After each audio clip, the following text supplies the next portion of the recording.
Good morning, Team Alabama. Ignore the hat. It is hat day here.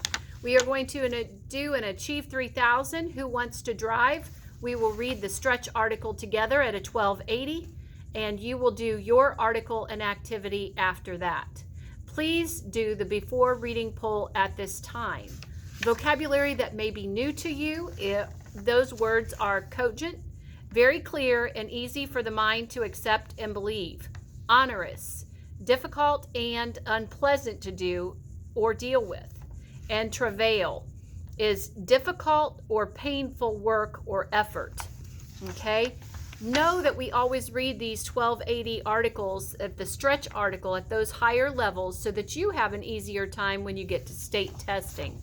That state testing will not be more difficult than this. If you can read it with me and know that there may be a few words here and there that may be tough, you are going to definitely be able to do that state testing at those higher levels.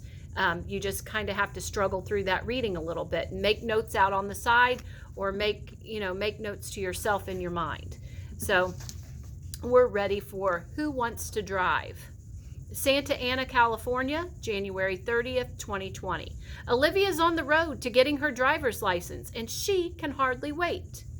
A 15-year-old sophomore at a high school in Santa Ana, California, she has her learner's permit and practices driving whenever she can. I think if I have my own license, I'll have more freedom, she said. Her classmate Natalie, 16, also looks forward to having a license, although she admitted, I'm in no rush to get it.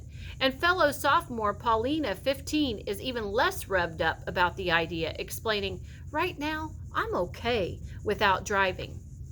Olivia, Natalie, and Paulina all have cogent reasons for their decisions, and their divergent attitudes about driving reflect current national trends, because when it comes to the issue, American teens are all over the map.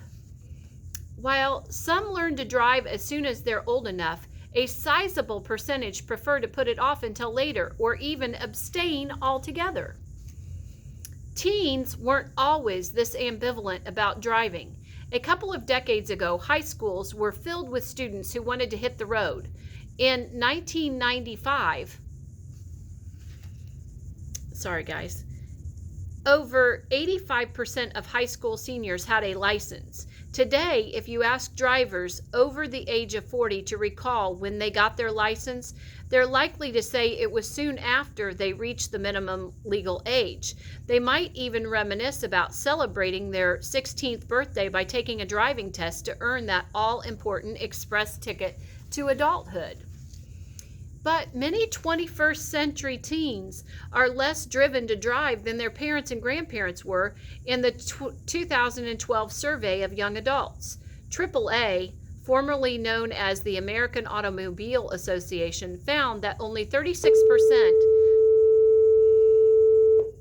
of respondents had gotten their driver's license at or before age 16. In 2019, a AAA follow-up study found that the number had nudged up to about 41%, probably according to researchers because the U.S. economy has strengthened since the first study, which fewer teens could afford to drive.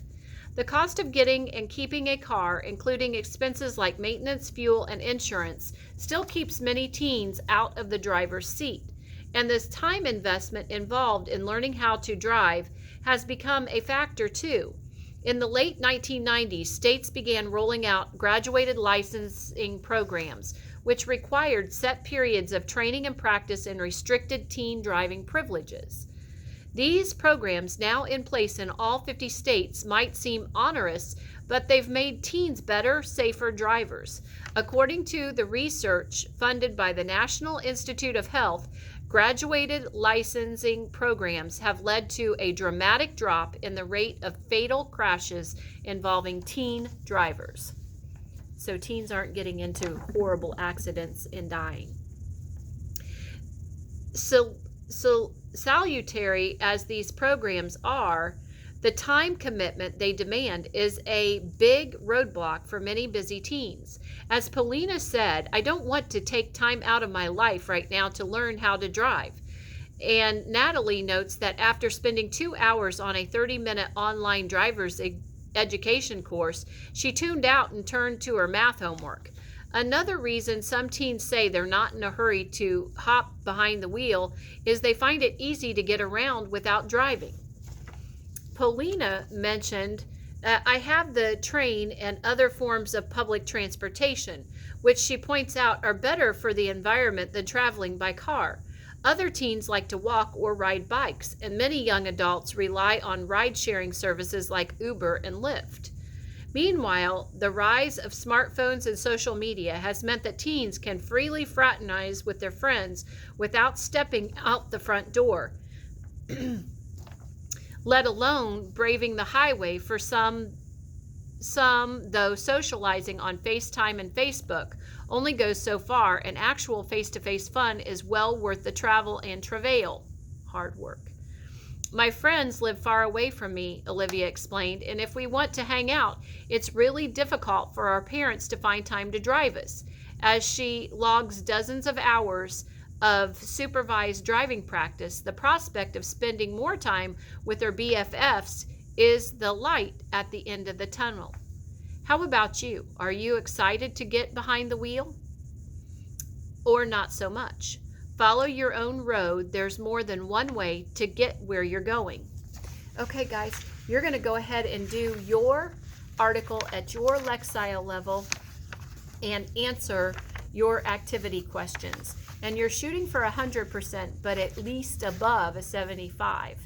If you want to, go ahead and try the thought question and send it to me for some extra credit points. Again, this is your article for Achieve 3000, Who Wants to Drive? Find it on your Chromebook and go ahead and take your activity questions at this time. Have a great rest of your day.